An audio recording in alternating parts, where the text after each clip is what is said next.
Olá, pessoal, boa noite, todo mundo. Hoje, nesse dia maravilhoso que a gente recomeça o nosso estudo no rumo do mundo da regeneração, sejam todos muito bem-vindos. Celso, muito obrigada, viu, pela oportunidade. A gratidão é toda minha.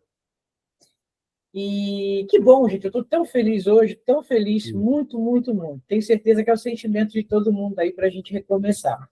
Bom, vamos começar então com uma prece, um Pai Nosso? Vamos lá. Vou compartilhar com vocês aqui. Tomara que a minha internet não falhe, né?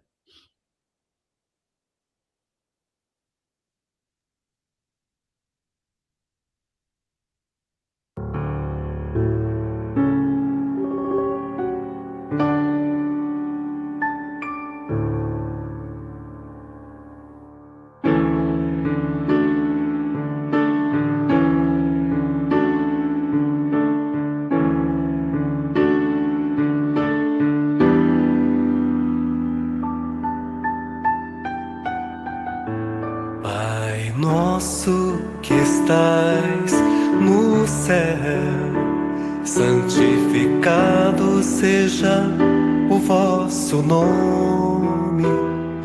Venha a nós o vosso reino, seja feita a vossa vontade, assim na terra como no céu. O pão nosso de cada dia nos dai hoje.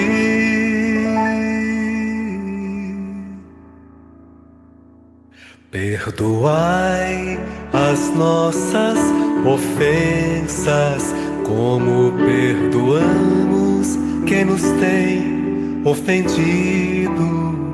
Não nos deixeis cair em tentações,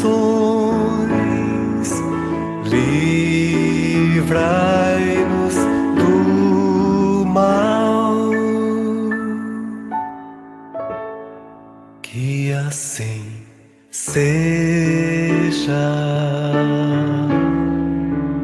Que assim seja.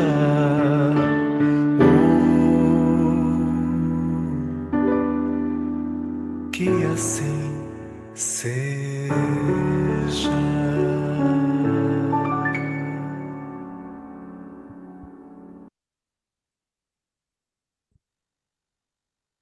Bom, vamos então começar. Celso. Vamos.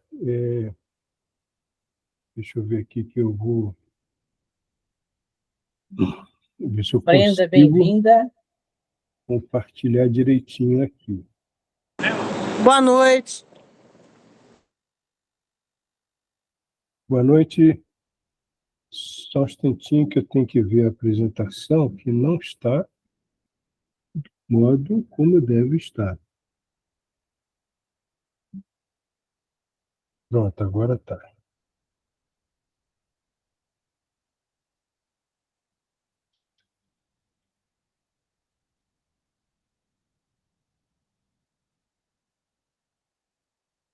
Vocês estão vendo?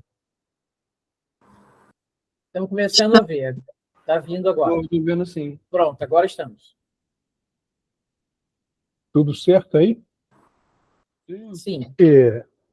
Eu fiz aqui de um jeito que eu posso botar a tela e, ao mesmo tempo, ver vocês. Espera aí. Bom, então, nós estamos entrando no capítulo 5º de No Rumo do Mundo de Regeneração, Esclarecimentos Oportunos. Esse capítulo fala basicamente de uma grande batalha. A batalha é entre uma trabalhadora do bem e as forças que a assediam, que buscam atrapalhar, e isso é sempre baseado em coisas do passado, né? Nós temos que entender que tudo isso que está acontecendo, de uma maneira geral, precisa ser visto à luz dos objetivos da vida, da, dessas mudanças que têm que ocorrer, né? Porque, da mesma maneira como os projetos sempre irão adiante, existem forças que buscam agir de uma maneira contrária, né? Porque essa luta do bem com o mal não é uma coisa que é, vamos dizer assim, a luta não é planejada assim. Nós precisamos entender que todos nós, nesse, nesse mundo em que nós vivemos, temos dívidas, e essas dívidas nos pesam. Então, é muito diferentemente do que se possa pensar, sempre que existe ensejo de resgatar uma dívida, isso vai acontecer, né? Então, é, é importante nesse preâmbulo que nós compreendamos bem isso, porque não é simplesmente algo que estava, vamos dizer assim, isso tem que acontecer porque na encarnação passada. Não é exatamente isso. Todos nós vivemos uma vida, e esse planejamento ele é aproveitado de forma a considerar o nosso arbítrio. Nós podemos falhar, por mais que nós tenhamos combinado, né, lá antes de vir para cá, olha, nós vamos lá, nós vamos estudar, nós vamos ser um grupo unido. De repente, há aqueles que não aceitam isso, e nós vamos ver esse tipo de coisa acontecendo aqui, né? Tudo é feito para que nós tenhamos o melhor sucesso possível nas nossas existências. Mas nós mesmos podemos contrariar isso. Então, ninguém está aqui, vamos dizer assim, para nos pegar pela mão para induzir um determinado comportamento. Até porque, se assim fosse, nós não teríamos ensejo de crescimento, né? A pandemia é muito mais séria do que pensam ou de acordo com as ações no planeta, explorando-a ou criando embaraços para a libertação dos seus males. Os descuidos e o desrespeito aos cuidados estabelecidos para evitar-se a contaminação têm aumentado os prejuízos causados, propiciando ameaças à intemporalidade do seu término. Todas as vezes que eu vejo esse assunto, que nós conversamos a respeito disso, nós nos lembramos perfeitamente bem que todas essas passagens das quais todos nós participamos, foram muito carregadas de ideologias e uma série de outras situações. Então, entendamos o seguinte: essa questão de ideologia é um detalhe até que faz a gente perceber que não é que determinada maneira de pensar tem que prevalecer. O que existe é, sim, encarnação das pessoas com dívidas a serem resgatadas com estímulos ao crescimento, com propósitos de solidariedade, de caridade, com propiciar um aumento da consciência dos nossos deveres diante da vida, né? Nós aqui reunidos aqui nesse grupo, nós somos pessoas conscientes já, né? Nós sabemos o que nós estamos fazendo. Isso é uma coisa que faz assim uma extraordinária diferença em relação a muitas das coisas que nós vemos aí. Então, a pandemia retratou, antes de qualquer coisa, e acho que, em parte, isso o livro explica, retratou claramente o modo de ser, a leviandade, a caridade silenciosa, o aproveitamento de determinadas situações, né? E que, enfim, por interesses pessoais, por questão de ambição de poder e todas essas coisas. Nós vivemos tudo isso. Mas, nesse contexto, as coisas, os nossos objetivos são os mesmos: progredir. Progredir de maneira a não só nos planos de resgate, mas também na construção da realidade espiritual. Nós, espíritas, nós temos uma responsabilidade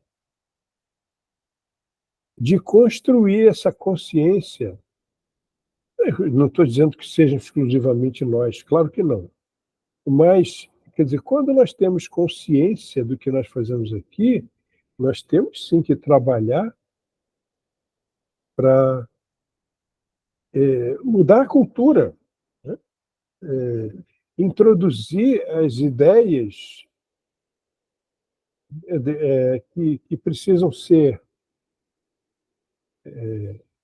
vividas, porque senão as pessoas vão viver a vida inteira esse negócio.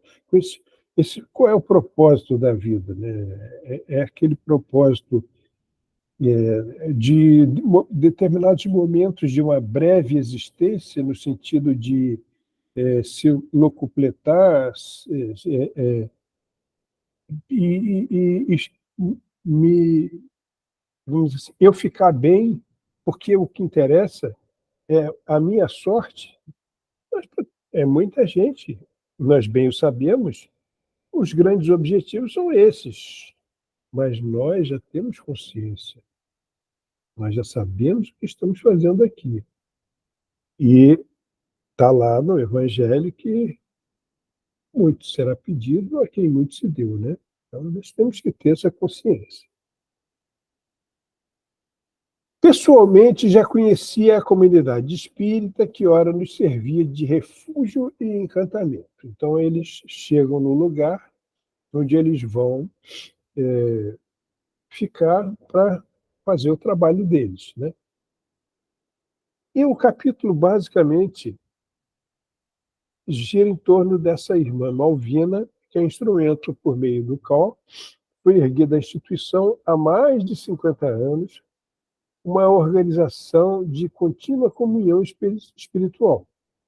Fora trabalhadora fiel do franciscanismo leigo, ajudando a criar congregações espirituais nos tempos modernos, em homenagem ao Angélico Santo de Assis. No século XVIII, fora literata brilhante, muito contribuindo para a conquista de ideais humanos, apaixonada pela Revolução. Ora, quando a gente lê isso, apaixonada pela Revolução, nós ficamos pensando, mas a Revolução teve muita coisa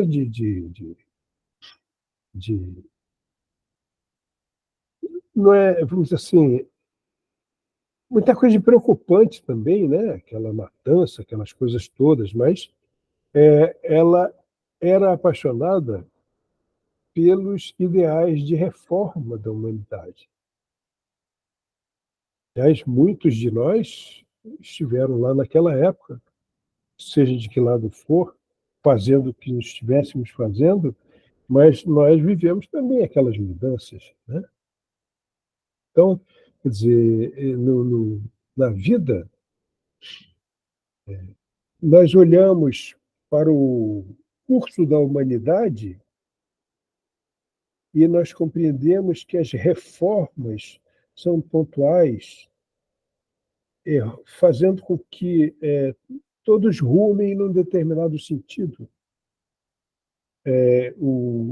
Esse livro Caminho da Luz, A Caminho da Luz, de Emmanuel, é cheio de informações a respeito disso, né? Desse rumo que toma o mundo. E nós estamos justamente estudando um livro, aliás, os livros que falam dessas reformas, das quais nós estamos participando. E isso nós temos que considerar, sim, que é histórico para nós, né? Histórico do ponto de vista de civilização, como do ponto de vista espiritual. Vocês vão me perdoar, mas eu estou meio virulento, né? Quer dizer, atacado por vírus, né? Então, essa irmã Malvina, ela é um esteio ali daquela instituição e eles se cediam lá, essa instituição.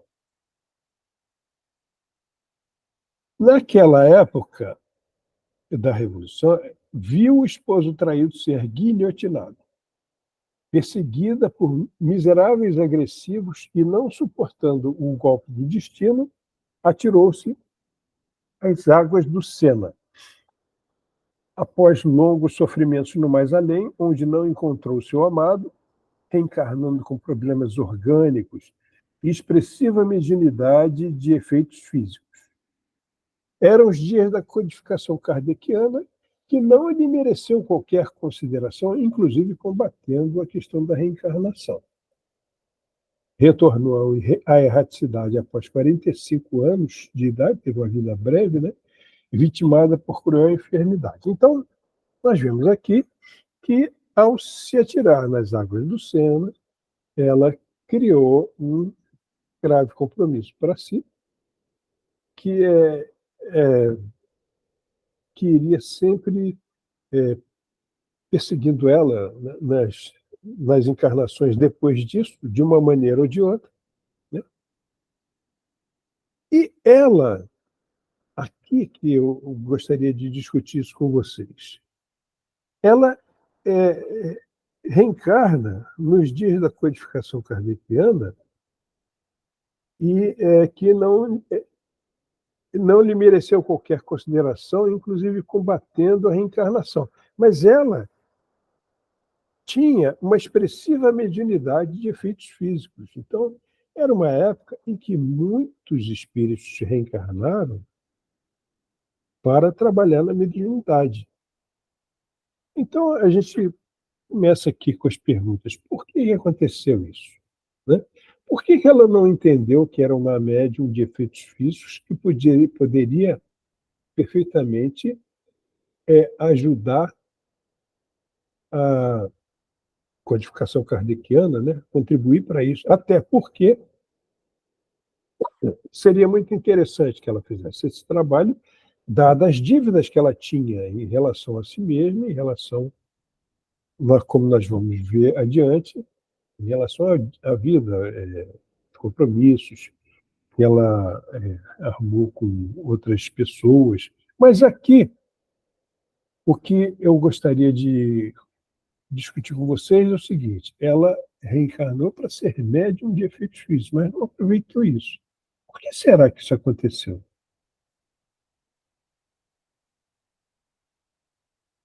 Porque a gente esquece dos nossos compromissos quando a gente encarna. Oi? Porque a gente esquece dos nossos compromissos quando a gente reencarna. E aí, às vezes a pessoa acaba se deixando levar pelas circunstâncias da vida material e quando vê, já foi.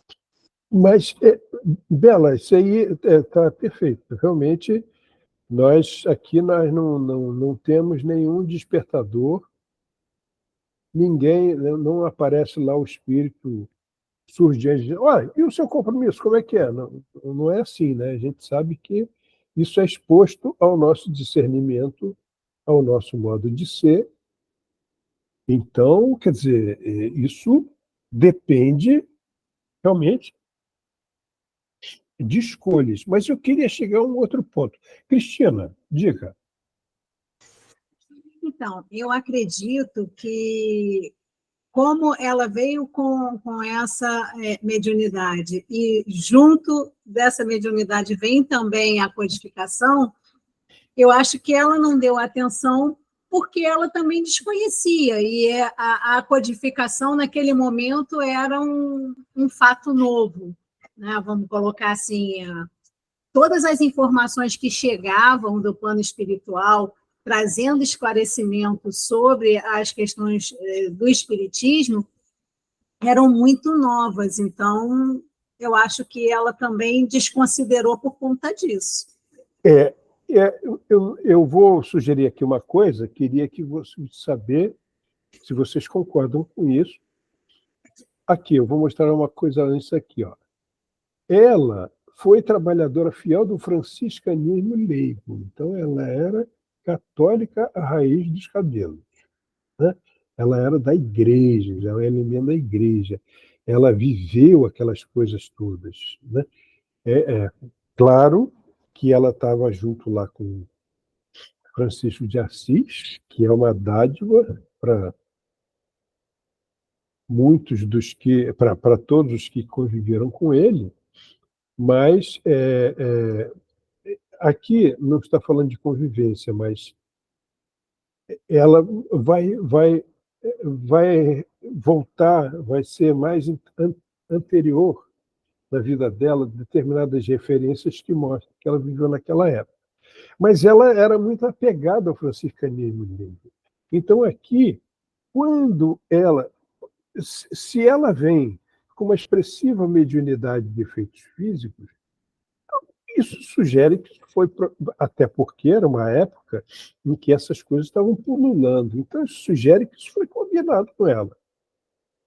Mas o que prevaleceu, a Bela falou que às vezes a gente esquece esse negócio todo, eu creio que o que prevaleceu na vida dela, nas escolhas que ela fez, foi vamos dizer assim, o apego que ela tinha a ideias religiosas anteriores. Então, isso é que a gente tem que entender, que o que a gente vê hoje em dia são pessoas, mesmo dentro de um centro espírita, muito apegadas a essa questão religiosa anterior, de vidas anteriores. São verdadeiras, vamos dizer assim, são impulsos muito claros de um tipo de religiosidade no qual nós demoramos muitas existências. Então, quer dizer, aqui tem tudo aqui nessa situação. Quando a gente tem que abrir a cabeça para coisas novas, quando nós somos pressionados por ideias antigas, quando nós somos pressionados por a ideia do erro. Não, se você pensar assim, isso está errado, isso aí. Se você pensar assim, você vai para o inferno. Então, tem tudo isso aí, nessa situação. Né? Quer dizer, às vezes, nós vemos isso nos centros, as pessoas são muito levadas por uma questão de zelo excessivo, que lembra muito aquele rigor de pecado, de coisa errada, enfim, uma série de coisas. E o que a gente quer dizer com isso é o seguinte: esse é um modelo religioso que já não faz mais tanto sentido nos nossos dias, porque nós já temos uma, vamos dizer assim, nós já somos capazes de uma religiosidade que não tem mais esses freios, que sugere um livre pensar, né? Perdão, se abre muito para outras ideias, né? Eu já tive a oportunidade de comentar com vocês, eu nunca vi antes, na minha vida de espírita, tanto espírita meditante, tanto. Eu acho isso tão bonito, sabe? Tem lá, a gente vê lá em Memórias de um Suicida, o Camilo lá, ele fazendo curso que ele chama lá de orientalismo, né? Então, nós entendemos maravilhosamente bem. Isso é uma coisa muito bonita. As boas ideias, as boas verdades, elas não são conflitantes. Elas não são presas a essa ideia de, vamos dizer assim, se você é uma coisa, você não pode ser outra. Se você pensa assim, você não pode pensar assado. Se você se diz de uma determinada religião, você não pode se abrir. Isso acabou. Tem mais isso. A gente tem que entender que isso mudou. Gilmara. Oi, Celso. Oi. Eu acho interessante, porque assim, eu acho que hoje em dia, eu acho que as coisas têm que ser mais complementares, né? Então, quando a gente pega o que é bom de cada religião que seja, e a gente utiliza aquilo para o nosso próprio crescimento, a nossa própria evolução, por que não, né? Eu acho que as pessoas, muitas vezes, elas têm esses preconceitos mesmo. Ah, isso é de determinada doutrina, não pode. Isso Não é de pode. determinada... Não Exatamente. pode, a gente não faz isso. E acaba limitando essas coisas que já foram descobertas, muitas vezes, por outras religiões, até, por outras doutrinas, por outras coisas, que podem muito bem ajudar nessa busca, né? Sem dúvida alguma, Gilmara. E outra coisa, a fonte da verdade é a mesma. Né? Rodrigo. Exatamente. Rodrigo Dillon, Patrício, Marla. Não. É interessante esse ponto que você parou e que a Gilmara, né, pontuou aqui, porque você está falando de meditação e a gente está conversando sobre como que diferentes religiões, na verdade, estão convergindo para o mesmo lugar.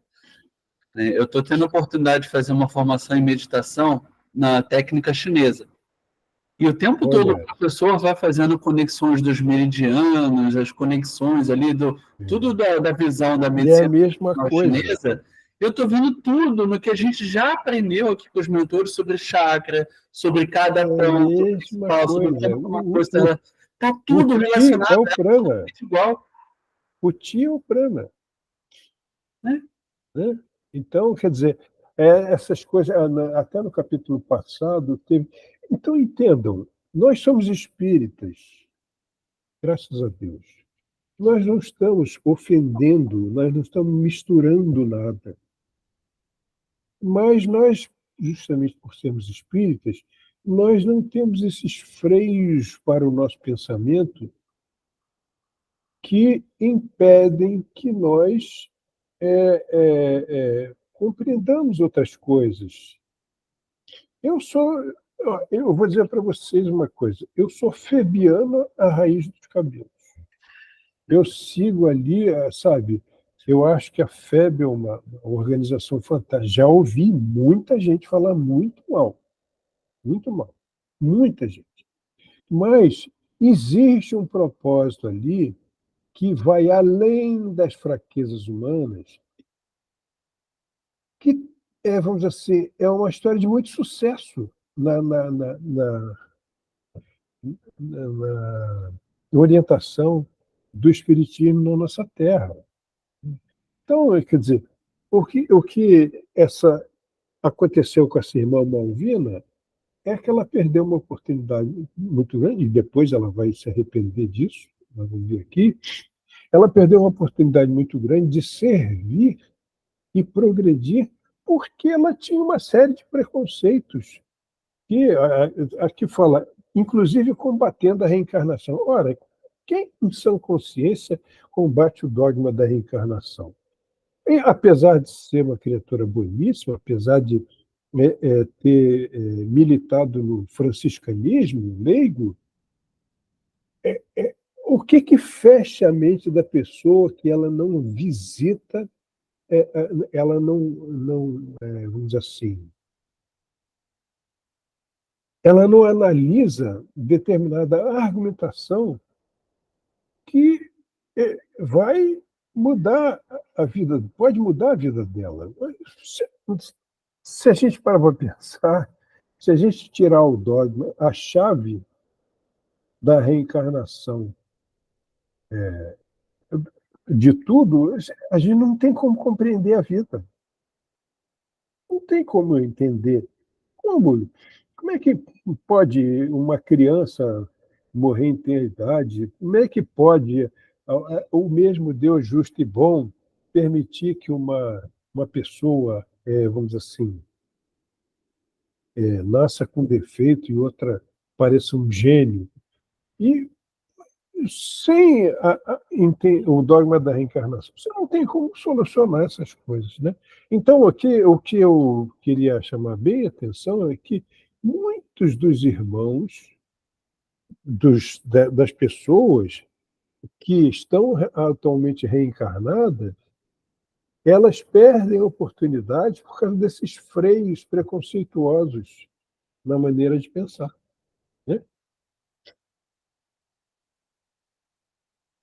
De retorno à pátria espiritual, essa irmã, tendo em vista as conquistas que lhe embelezavam o espírito, renasceu em lar humilde, com altas responsabilidades ao serviço do bem, com Jesus servindo como médium. Lamentou muito não ter podido vivenciar o serviço a Jesus quando médium portadora de peregrinas faculdades. Então, quer dizer, ela voltou, desencarnou, voltou, reconheceu, olha, você tinha mediunidade e você não fez nada com aquilo, né? E ela lamentou depois disso, reconhecendo isso, né? Interessou-se a tal ponto, lá na espiritualidade, que ela realizou cursos e terapias magnéticas para a empresa que deveria desenvolver na atualidade sob algumas consequências do autocídio. Então, temos aqui tudo também. Nós nos lembramos, para mim, Memórias de um Suicida é uma referência muito importante mesmo, porque tem muita coisa ali. Então, eu me lembro lá no livro que Camilo e amigos escolhem permanecer mais lá estudando o que eles chamam de ciências ocultas. Eu não sei se é exatamente esse nome que dão, mas o que eles estavam fazendo ali? Eles estavam se preparando para as suas existências futuras como encarnados, com esses cursos que essa irmã aí também fez. E quantos de nós, antes de reencarnar na presente existência, não fizeram essa mesma coisa? Rodrigo. Agora é a Bárbara. Agora é a Bárbara. O Rodrigo está em berbe, não estava entendendo. Eu acho que, na verdade, esse slide ele complementa um pouco o que a gente estava falando no slide anterior. A Cristina, quando falou, por exemplo, que da questão das ideias reencarnatórias estarem muito no início e isso confundirem um pouco a ideia do espiritismo, né, e talvez deixarem as pessoas um pouco inseguras a respeito da ideia.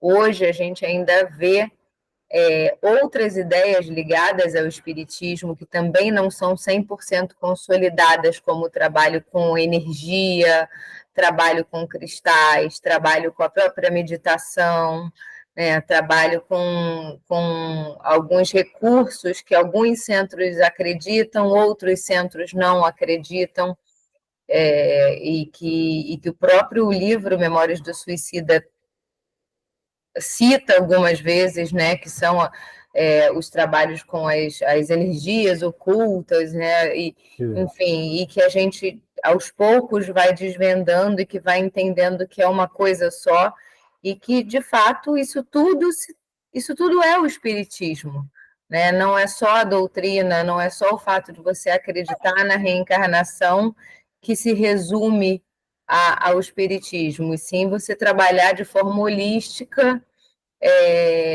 o seu corpo, a sua mente, a sua energia, a relação sua com a natureza, com a espiritualidade, com os seres visíveis e invisíveis. Acho que a coisa é muito maior do que a gente imagina e leva um pouco de tempo para a gente assimilar, para as pessoas, de uma forma geral, assimilarem e, de fato, trabalharem com toda essa potencialidade.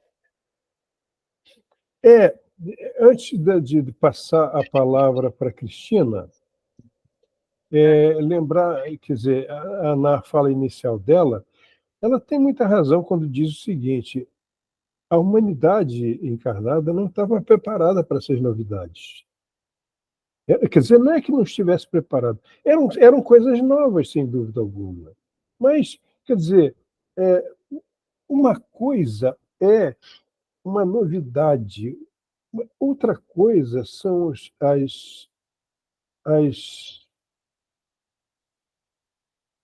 problemas que são atrapalhados pelos preconceitos. Isso não pode, aquilo não pode. Isso aí, não fala isso não, por causa disso, tal, que não sei o quê. Então, quer dizer, independentemente do que nós sejamos, o que a gente precisa é do livre pensar. Isso não é, de forma alguma, criar bagunça, misturar tudo. Não. Nós estamos aqui para pesquisar e separar o melhor. Cristina, diga.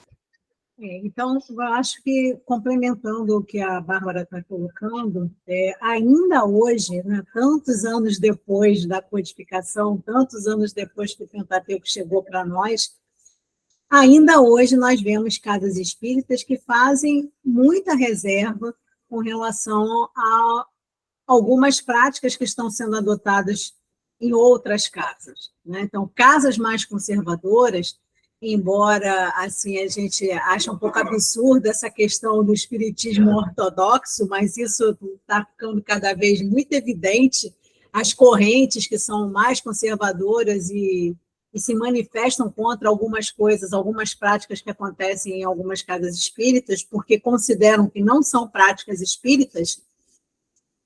Isso toma um vulto daquela coisa da proibição, que vai muito contra aquilo que a gente tem na doutrina, porque a doutrina não nos proíbe absolutamente nada. Nada. Né? Inclusive, algumas práticas que estão sendo adotadas nas casas são práticas que já são reconhecidas pelo Ministério da Saúde, que são as terapias alternativas, entendeu? Então, reflexologia, auriculoterapia, tratamento com cristal, cromoterapia, a gente tem isso nos postos de saúde, entendeu? Mas na casa espírita não pode ter, porque não é uma prática espírita. Então, assim, nós ainda temos essa questão. Eu não sou, assim, kebiana. Eu faço parte daquele povo que faz uns senões com relação a algumas posturas da FEB.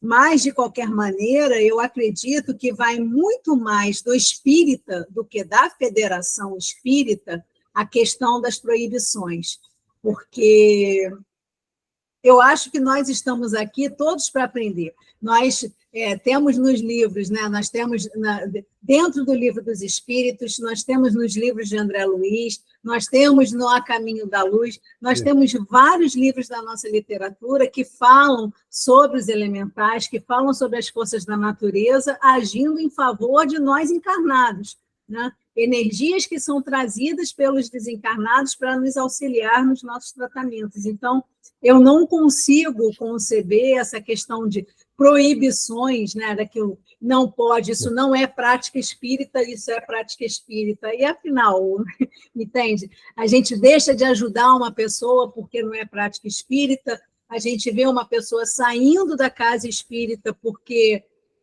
determinadas questões não, sabe, não se alinham dentro da mentalidade de algumas pessoas. Então, eu acho que se hoje, em 2024, tantos anos depois, a gente ainda esbarra com esse tipo de situação, imagina a situação dessa médium, né, quando está chegando toda essa informação e ela muito presa a determinados conceitos e a determinados costumes ligados à questão da religião católica.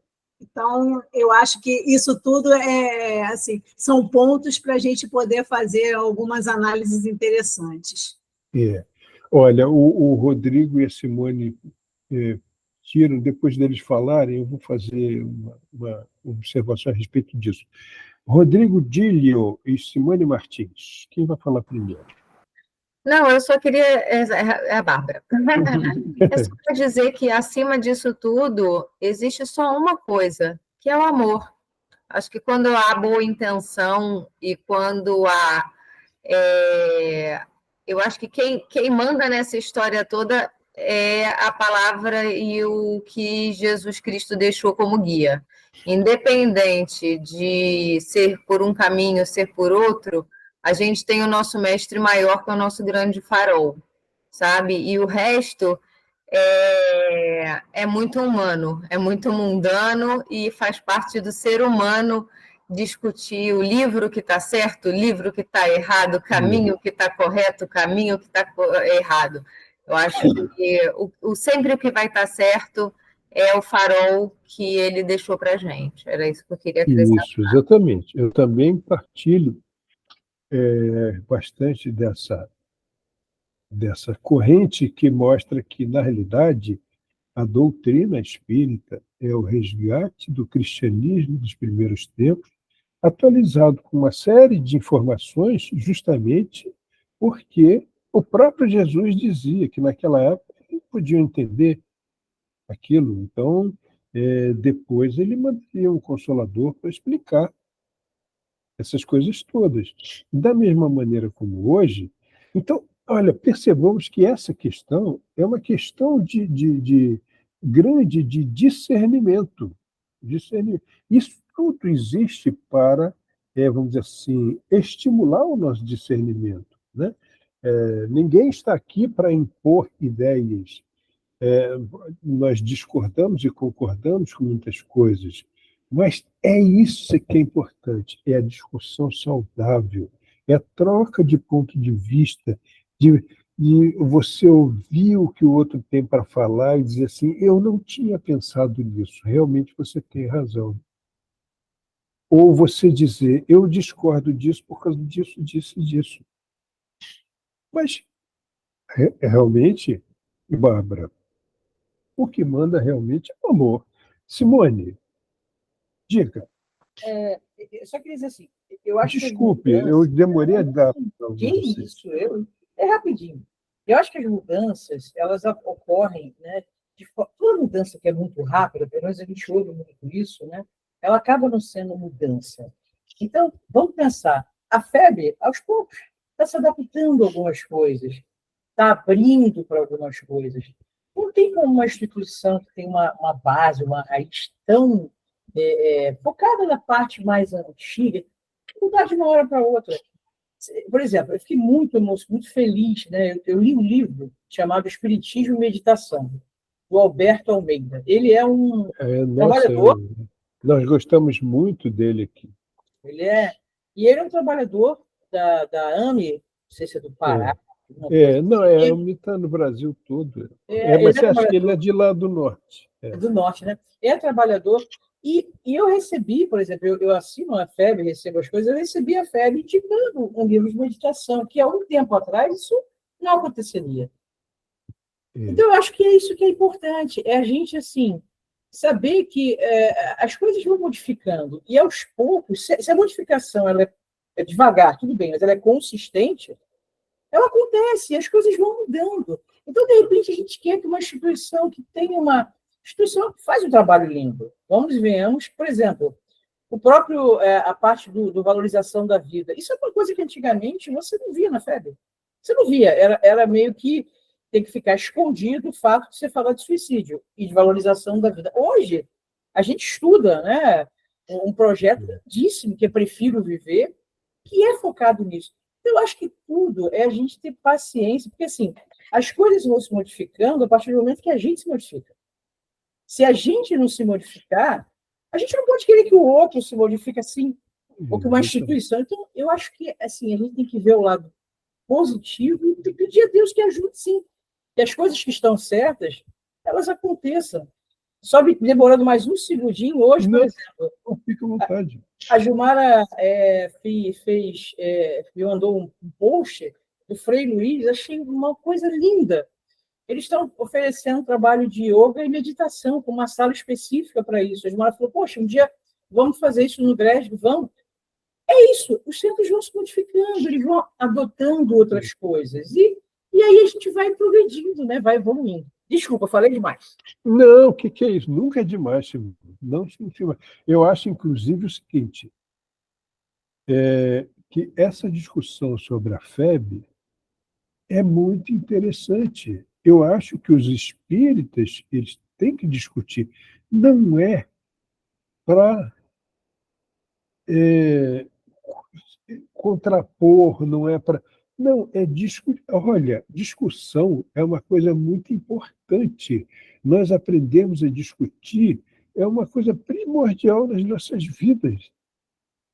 Discussão jamais foi sinônimo de briga, de antagonismo. Não, discussão é uma troca de ideias onde você apresenta oferece ao outro a sua argumentação, ouve do outro a argumentação e compara as duas coisas com isenção de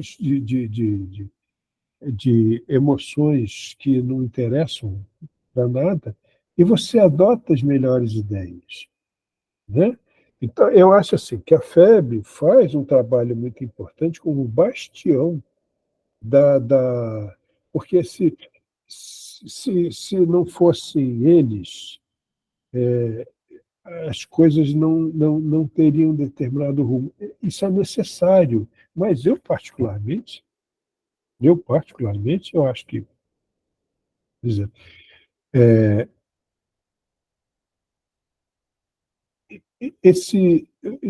há quem diga que a FEB é rustenguista.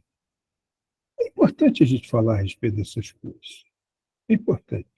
Para mim, na minha opinião, o rustenguismo é a ascendência da religiosidade católica sobre o espiritismo, desde o início, desde que surgiu. Desde lá do J.B. Rustem, quando apareceu, e ele vinha com essa carga muito forte de coisa católica. Mas são eles pensam assim.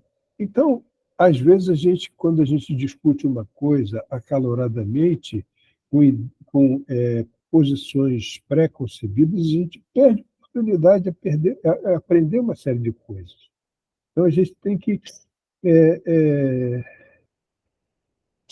saber ouvir, discernir. Isso tudo que a gente está falando aqui, eu nem sei por que a gente chegou nessa discussão, mas acho que o nosso estudo é para isso mesmo, né? Olha que coisa rica a gente poder compreender que nós adotamos uma ideia religiosa que aceita contribuições que vão fazê-la crescer sem que isso fira a sua unidade. Então, não é... Olha, eu sou de um tempo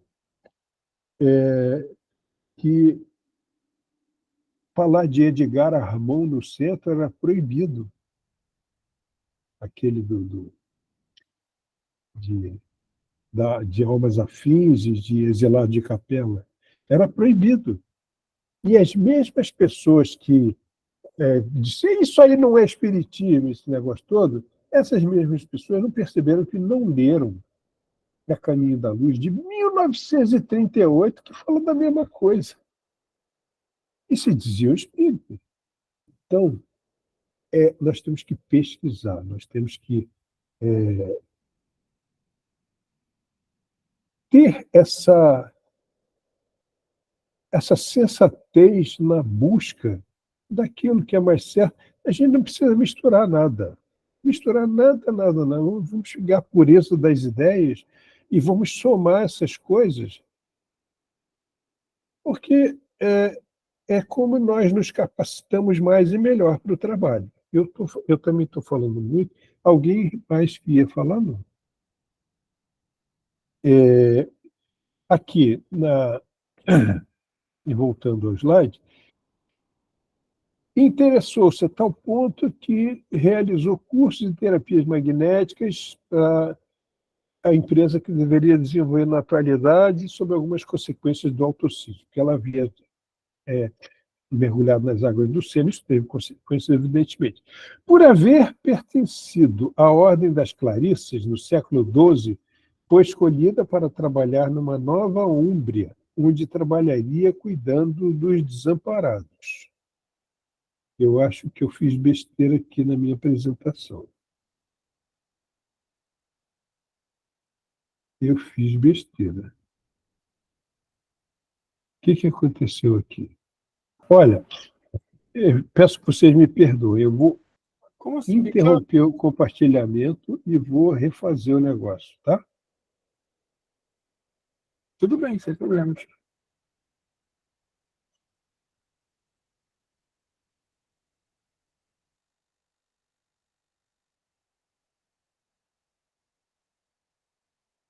Foi?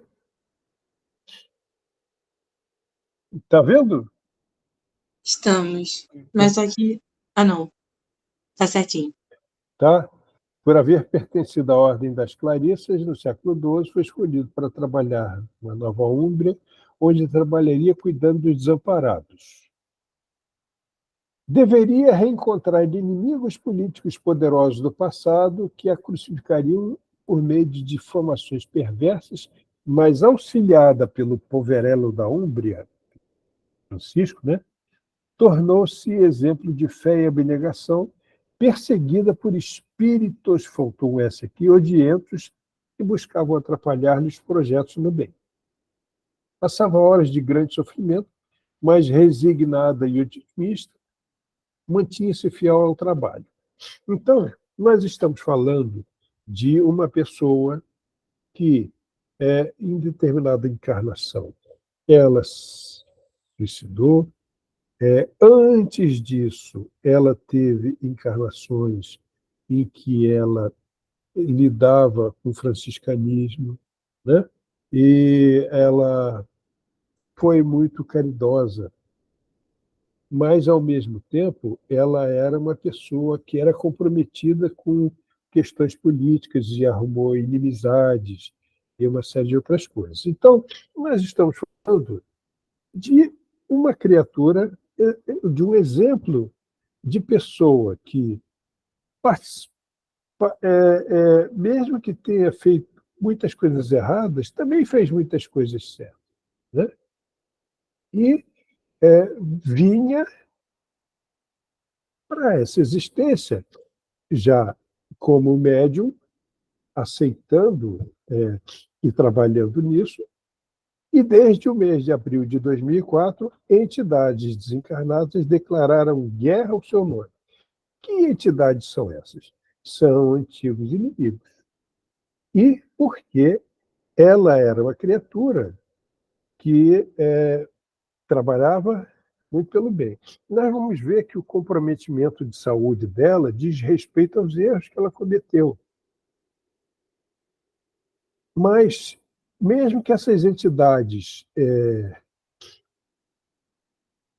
trabalha-se encontrar ela nesse sentido, ela resistiu e muito bem. Uma campanha infeliz e muito bem organizada ameaçava os espíritas, os cristãos modernos, reconhecidos como tais pelos infelizes que se uniam contra o Consolador prometido por Jesus. Assim sendo, foi elaborada uma reunião na sala mediúnica, na qual o irmão Gracindo, a nossa querida irmã e o nosso grupo estariam laborando em favor da paz e na implantação do Evangelho nos corações. Então, essa irmã estava... Isabela, diga. Celso, você sabe o que foi que o livro se referiu a essa questão de abril de 2004? Porque quando eu estava lendo esse capítulo, eu não entendi o que ele falou no parágrafo. Foi desde abril de 2004... Sim, entidades encarnadas declararam guerra ao seu nome. Na realidade, é assim. Essas são grandes e antigas inimizades. Mas existe um ponto no tempo que eles acharam essa criatura e resolveram guerrear contra ela. Então, como nós estamos falando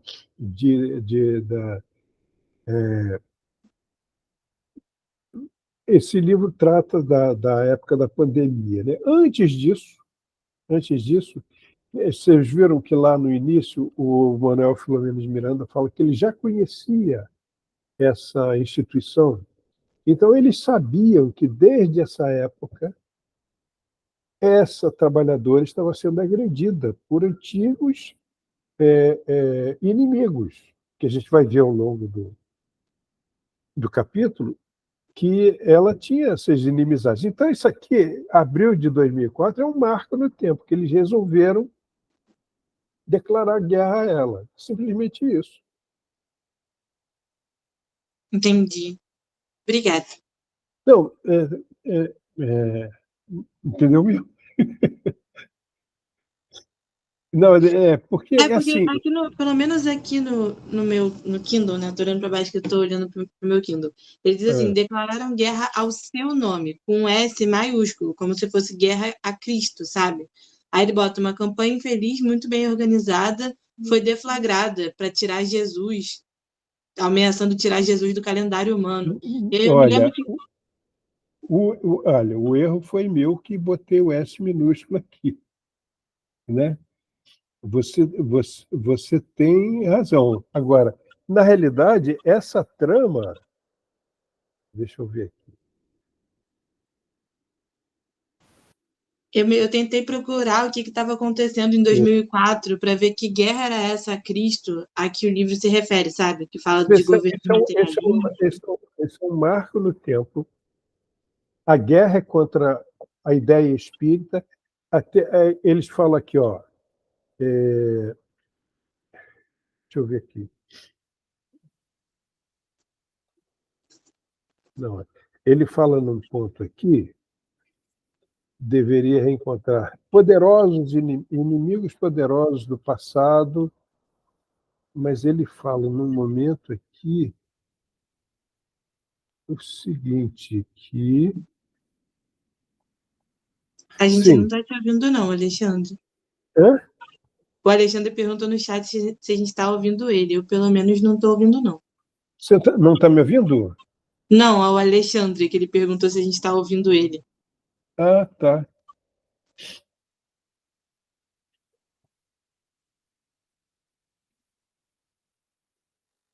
Não, peraí, deixa eu ver aqui onde eu falei, vi o negócio aqui.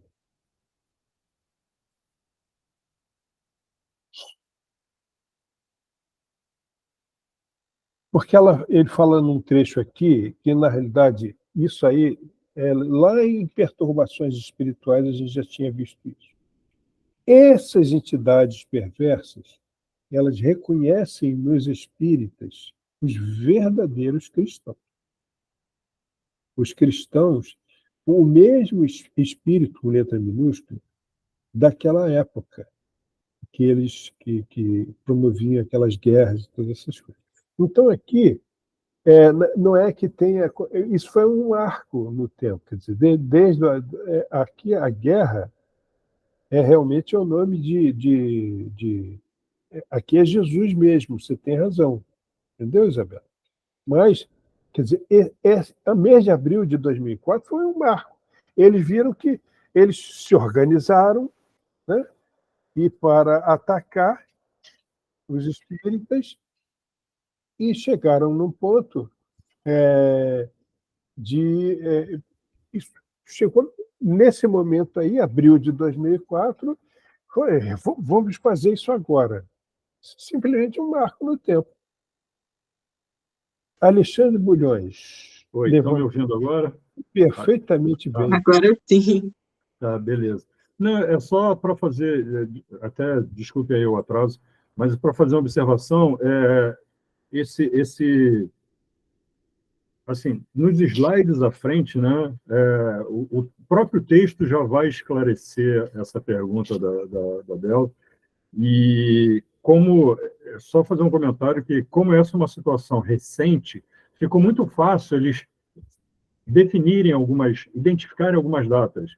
Então, assim, não tem nada muito, porque, como o Celso falou, foi só, a partir desse momento isso aconteceu, porque é algo recente, então ficou fácil de identificar essas datas.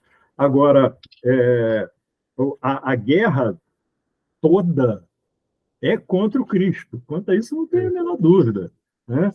É que alguns espíritos falam assim, eu quero participar do grupo, aproveita que eu estou aqui, me ajuda ali, e foi basicamente, mas isso vai ser esclarecido ao longo do texto.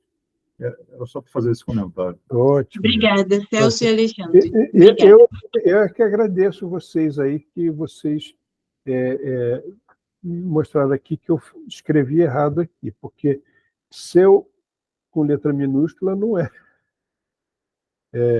Não, só um detalhe mesmo, que eu não tinha entendido quando eu li, mas agora eu super entendi. Obrigada. Ótima observação.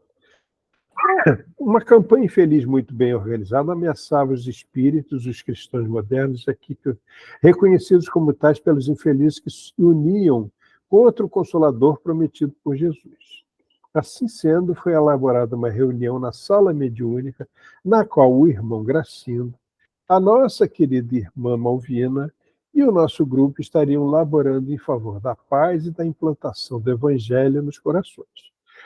Foi trazido um indigitado ser deformado que tomou a organização mediúnica da nossa irmã Malvina. Que desejam de mim? Não admito o comportamento de tal natureza, mesmo porque só me interessa ela, é a própria médium, né? Porque ela é o foco dessa situação. Era uma pessoa que realmente já vinha sofrendo muito, e nós vamos ver isso aqui que é importante a gente entender.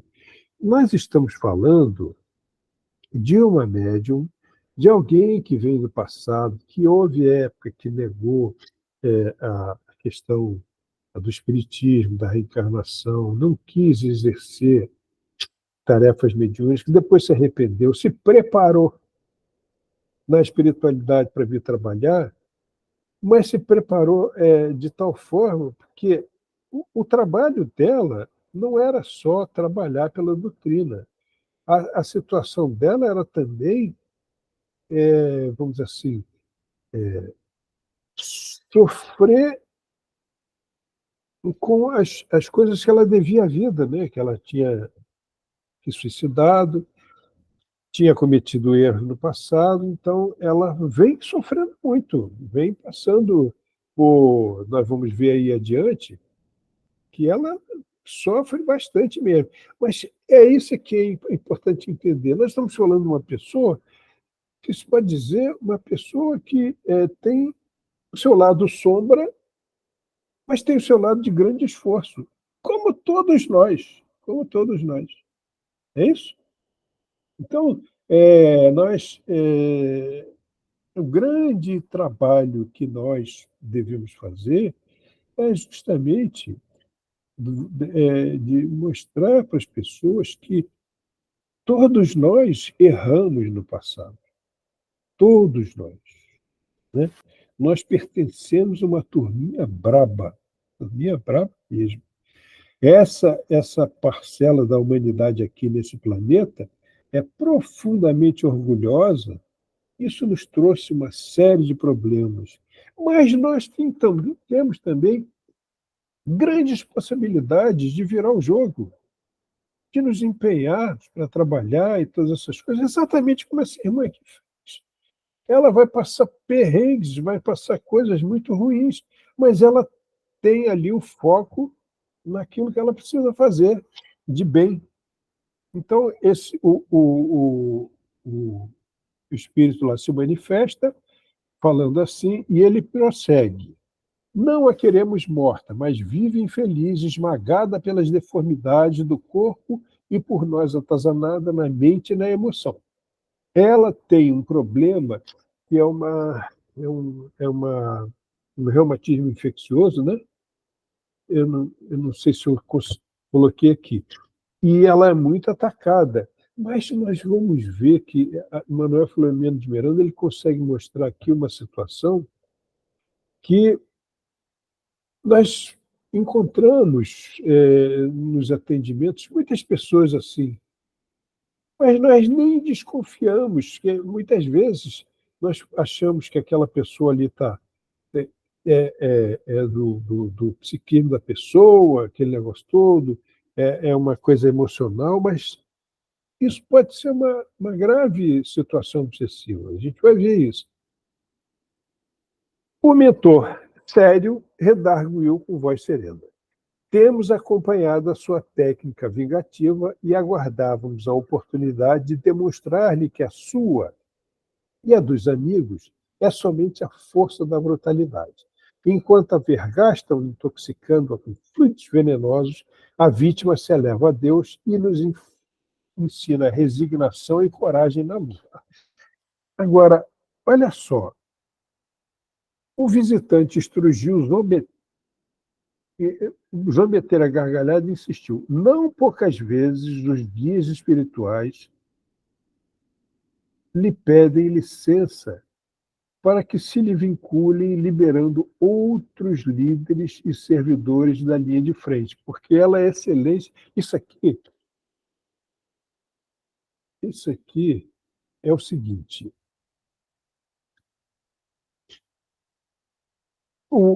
Na realidade, essa fala aqui não é do manifestante, é do espírito que, aliás, é do próprio Manuel, que ele fala, não poucas vezes os guias espirituais lhe pedem licença para que se vinculem, liberando outros líderes e servidores da linha de frente, porque ela é excelente na captação que os segura, para que a obra siga sem perturbação. O que é isso aí?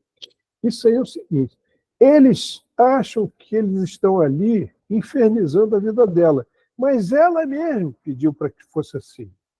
Porque enquanto eles estão presos nela ali, fazendo ela sofrer, lá os outros estão livres para tocar a obra adiante, porque se eles fossem se dividir em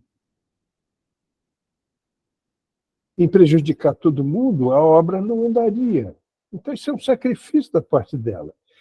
Antes trabalhávamos pela sua morte, mas os nossos maiores decidiram que era melhor esgotar as suas forças, que a exaure e cansa os seus cooperadores, já que sempre fica doente.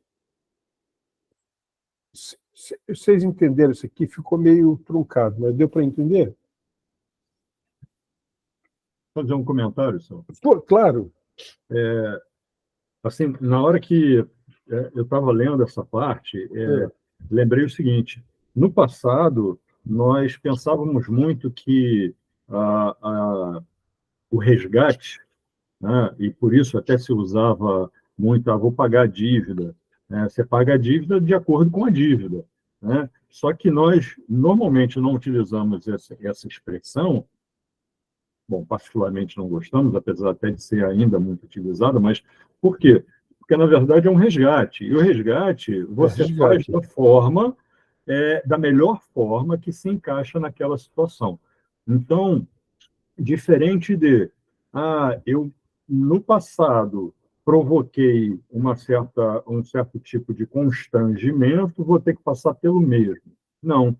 Então, houve uma avaliação para que ela fosse foco, né, como você falou, Celso, que ela fosse foco, e, ao mesmo tempo, também ela pudesse resgatar as situações Exatamente. pretéritas dela. Então, assim, Exatamente. muitas vezes, por que esse comentário? Porque muitas vezes a gente fala assim, poxa, mas fulana, aquela pessoa é tão boa. Primeiro, ela está boa, né? Esse é um ponto. Não é que ela seja, ela está. É essa situação. E segundo, aquilo que ela faça não é diretamente proporcional ao fato daquele espírito, nessa encarnação, estar um espírito bom, ou pelo menos da melhor forma possível. Mas sim é proporcional ao seu planejamento, que é resultado de uma situação pretérita. Então, isso não é à toa, né? E é uma forma até de expressão da benevolência divina, porque à medida que vamos nos esclarecendo, as maneiras de resgate elas também vão ficando mais dóceis, vamos dizendo assim, porque na época de Jesus, por exemplo, os resgates eram terríveis, né? Eram absurdamente pesados, vamos dizer assim. Então, o fato de alguém estar dedicado dentro da obra cristã, no nosso caso, na doutrina espírita, não nos isenta, muito pelo contrário, não nos isenta das provações, dessas cobranças, né, que normalmente são feitas por nós mesmos.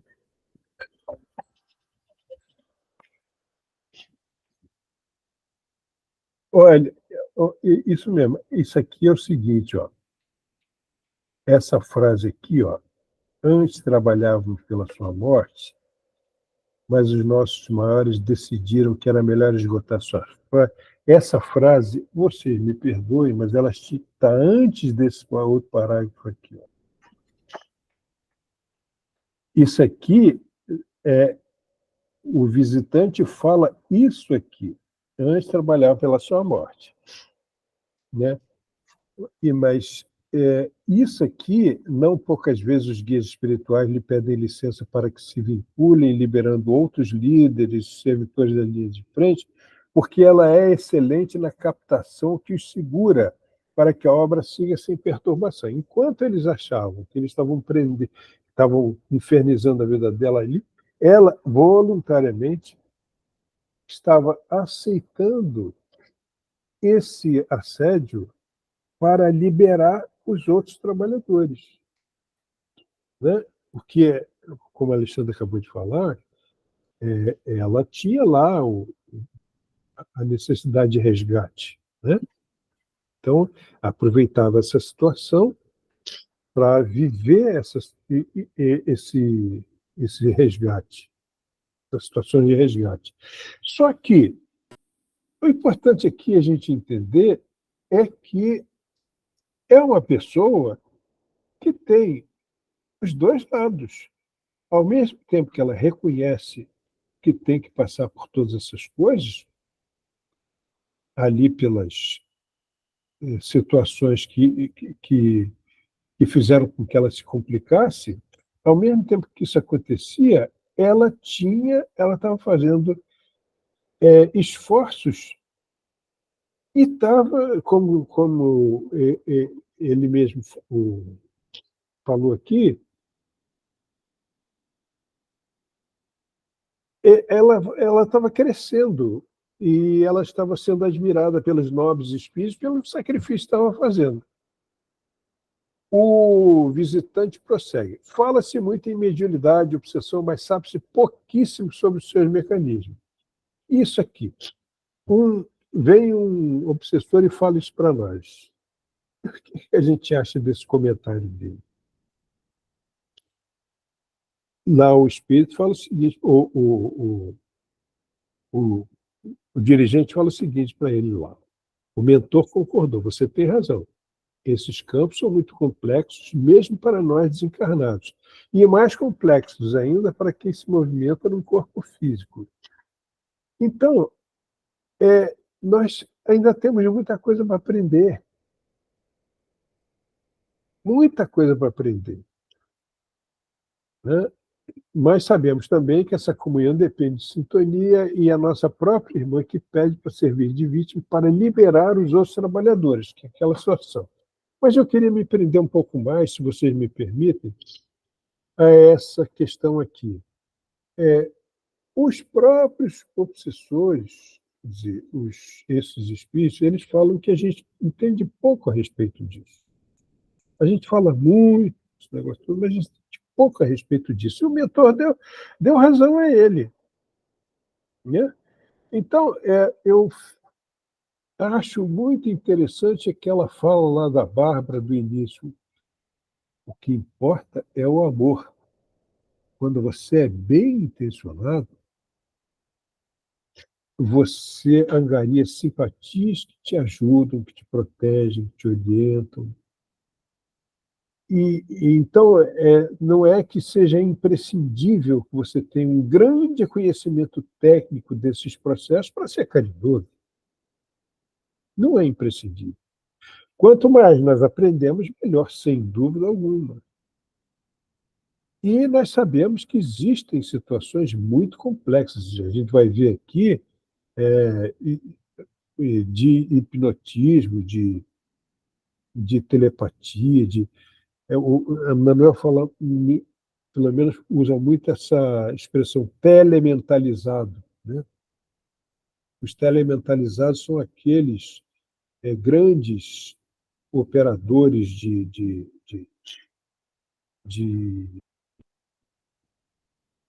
dessas influências que, de longe, eles conseguem comandar lá esses ovoides, essas criaturas que vão se ligar lá e vão atrapalhar a vida dos que estão sendo caridosos, né?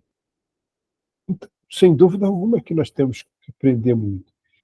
Mas não é imprescindível que nós saibamos muitas coisas para sermos caridosos. Às vezes, a gente entra no centro, nós temos um trabalho lá no SEAS, que é chamado Convivência Fraterna. A gente reúne lá 20 famílias, dá lá os víveres, essas coisas todas, e aí a gente também evangeliza, né? E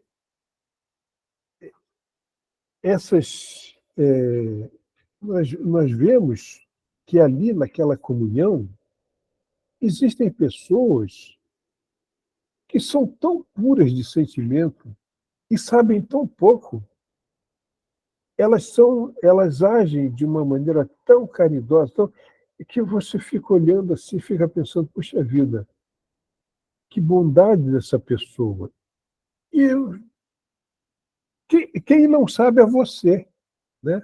Porque ela sabe, ela agrada muito mais a Jesus, sabendo muito menos do que aquele que quer reunir um grande conhecimento, mas esquece do sentimento, né?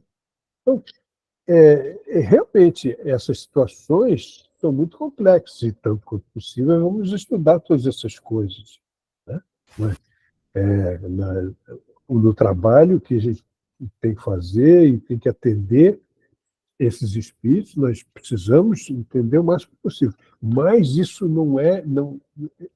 O que importa aí é o amor, né? Celso, Oi. só você vê o exemplo, né, que a gente pode tirar do Dr. Bezerra de Menezes. Inicialmente católico, como a grande maioria, eu, por exemplo, eu era também, mas se tornou agnóstico, e quando ele teve o primeiro contato em função da doença, e aí, algum tempo depois, alguém lhe presenteou com o Livro dos Espíritos, ele começou a ler e falou assim, gente, eu concordo com isso.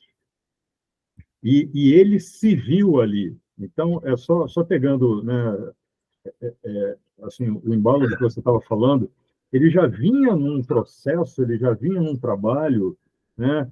Ele, por exemplo, ele acreditava que, como médico, ele deveria trabalhar para o bem e não tinha que receber, né? Tanto que ele fez o trabalho que ele fez e dava de tudo. Então, assim, algumas pessoas, só depois que ele foi se tornar espírita e tudo mais, então, mas só para exemplificar, assim, algumas pessoas com muito conhecimento, algumas pessoas com pouco conhecimento, mas a questão é que elas sentem interiormente aquela ligação, aquele vínculo com a espiritualidade. Então, elas não se preocupam com o que as pessoas falam, elas não se preocupam com que o poder vigente ou a cultura, mas sim aquilo que elas entendem como sendo certo, né? Então, essas pessoas, elas têm, muitas vezes, elas são atacadas, elas são perseguidas, elas isso e aquilo, porque elas percebem que não é porque muitos fazem o errado que tem que se fazer o errado. Faz o certo porque é o certo a fazer, né? Então, isso é muito latente no cerne dessas pessoas.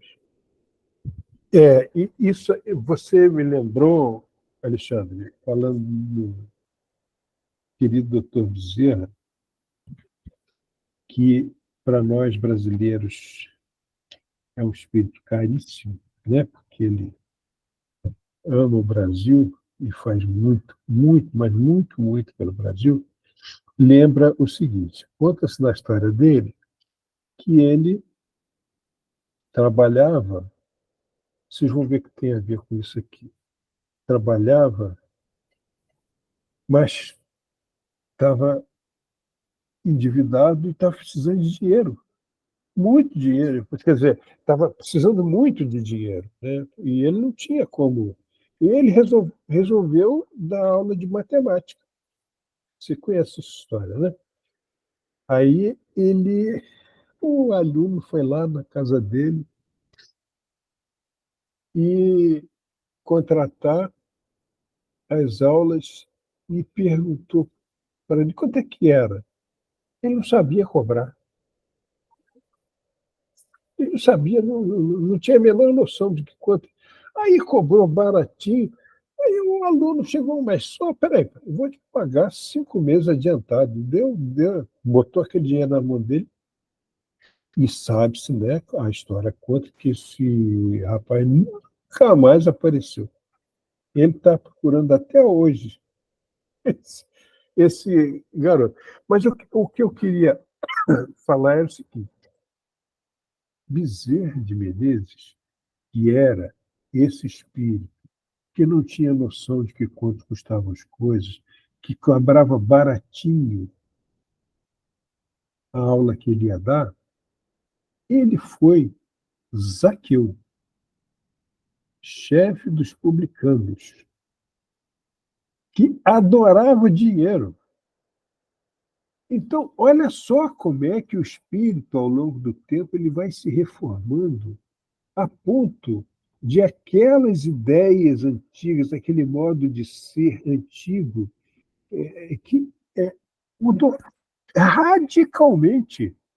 Radicalmente. Ele nunca mais foi aquele espírito que era preso a questões. Muito pelo contrário, Então, isso quando eu percebi isso, eu entendi que essa é uma lição de como os espíritos progridem. Nós vemos hoje em dia muitas pessoas preocupadíssimas com umas tendências infelizes, parece que existe um monstro dentro de si que nunca vai poder ser debelado, como se essas pessoas elas não acreditam que são reformáveis. Elas não acreditam que elas podem mudar. E a história mostra aí claramente que as pessoas se transformam. Se transformam. Nós não temos dados sobre a nossa história, cada um de nós aqui presente, né, para saber desse tipo de coisa. Nós nos vemos num determinado momento na nossa história em que nós somos de um determinado jeito. Mas o que nós fomos e o que nós seremos, isso são coisas diferentes. Então, todas essas coisas nos mostram que nós somos, sim, criaturas altamente. Nós podemos nos transformar dependendo dos objetivos que nós temos. Às vezes eu fico preocupado com as pessoas dizendo: mas, poxa vida, a gente lê, mas não muda, a gente é do mesmo jeito. Por que a gente é assim? Por que a gente é assado? A gente continua do mesmo jeito? Continua, mas isso não é regra, isso não vai ser para sempre. Cada esforço que você faz por combater as suas más tendências, esse esforço vai surgir lá na frente na sua vida. Da mesma maneira como essas coisas que me apoquentam hoje em dia são coisas que eu deixei acontecer no passado e que hoje me atormentam, porque eu não fui vigilante no passado, mas eu posso ser vigilante no presente e posso acreditar que eu vou me transformar, né? Então, acho que a gente tem que ter assim, uma visão mais otimista da vida, em relação à ao nosso papel na vida. Está lá no Livro dos Espíritos. A gente encarna para chegar à perfeição, mas tem que passar por todas essas vicissitudes e todas essas coisas. Só que a gente tem que acreditar que a gente pode mudar, né? Bom, mas sabemos também que essa comunhão depende de sintonia e é a própria irmã que pede para servir de vítima para liberar os outros trabalhadores. Sabemos que, por haver da parte dos irmãos a dificuldade de influenciar a irmã, que vibre em outra faixa, utilizam-se vocês de pessoas levianas para lhe criarem embaraços, produzindo inquietações que lhes diminuem as resistências. Mas entenda ao irmão que isso tudo é consciente e ela granjeia com sacrifício e simpatia dos espíritos nobres. Isso aqui parece uma coisa complexa de se entender. O que está sendo dito aqui é que esses inimigos do bem, eles criam qualquer situação para atrapalhar a pessoa. Qualquer situação. Então, eles inspiram pessoas para influenciar, e isso baixa o padrão vibratório. Baixando o padrão vibratório, eles vêm e agridem a pessoa. Só que esse processo todo, tudo indica que era consciente, mais ou menos consciente da parte dessa irmã, que sabia de todo esse processo, né? E passava por tudo aquilo, sofria todas aquelas coisas, né? Mas ela precisava disso para baixar a faixa vibratória dela, para que ela pudesse segurar esses inimigos para liberar os outros lá que iam trabalhar, fazer coisas importantes. Então, isso aqui fala de um processo extremamente complexo, né? E que a gente tem que entender, a gente tem que estudar essas coisas, a gente tem que... mas, independentemente dessa complexidade, nós temos o nosso rumo. Nós sabemos que nós, com muita tranquilidade, nós podemos dizer que o que importa é a caridade que a gente faz. Não importa que nós, muitas vezes, não compreendamos.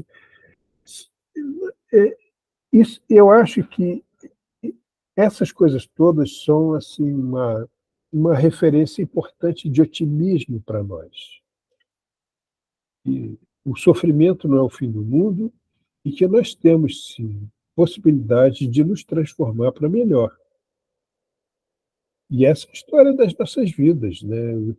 Por que a gente lida com todas essas coisas? Porque nós fomos, vamos dizer assim, fomos chamados para essa linha de trabalho. Porque nós já temos consciência dessas coisas. Repito mais uma vez, nós sabemos o que nós estamos fazendo aqui. Então, nos é oferecido o trabalho. Bom, 22 horas, meu Deus do céu, a Simone vai me puxar a orelha. Simone, desculpe. Que isso, eu? Olha aqui, a gente para então nesse slide, eu sugiro, e a gente continua da próxima vez. Tá bom? Tá ótimo. Excelente. Aí você manda esse slidezinho para nós. Já mandei. Tá bom. Já mandei. Tá certo. Vamos vamos fechar os olhos. Pai de divino amor, de divina bondade, espiritualidade amiga, agradecemos a oportunidade desse estudo. Possamos nós carregar em nossa mente, em nosso coração, todas as reflexões trazidas aqui.